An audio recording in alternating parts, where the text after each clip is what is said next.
నీకోసం యుద్ధం చేసే దేవుడు, నీకు బుద్ధి చెప్పే దేవుడు, నిన్ను సరిచేసే దేవుడు, తప్పిదాలు చేయకుండా, తొట్టిలో పోకుండా, అడుగడుగున అడ్డుపడి ఆటంకపరిచి ఆ తప్పిదాలు పడిపోకుండా, పాపంలో పడిపోకుండా నిన్ను సరి అయిన మార్గంలో చక్కగా నడిపించడానికి కోసం నిలబడిన దూత. ఆయన ప్రసన్నతను మీరు గుర్తిస్తున్నారా? గుర్తించకపోవడానికి కారణాలు ఏంటంటే మనం ఏదో సంపాదించాలని, ఎక్కడో ఏదో పోగు చేసుకుని దేని కోసం మనం పరుగులు తీస్తున్నాం. అందుకొరకే ఈ ప్రశస్త వేళ, ఈ ఆదివారపు ఆరాధనలో ప్రభు నీతోనే మాట్లాడుతున్నాడు. సహోదరు, ఈ మాటలు నీ కోసమే. సహోదరు, ఈ మాటలు నీ కోసమే. నిన్ను ప్రభు హెచ్చరిస్తున్నాడు. పరిగెత్తింది చాలు, ఊరక ఉండి ప్రభుని నమ్ముకో. నీ బలము ద్వారా నీవేమి చేయలేవు, నీ జ్ఞానం ద్వారా ఏమి చేయలేవు, నీ తెలివి ద్వారా ఏమి సాధించలేవు.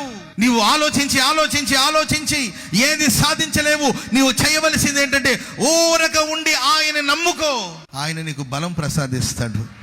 ఒక శాశ్వతమైన పరిష్కారాన్ని ప్రభు మీకు కలుగు చేయబోతున్నాడు. హల్లెలూయా.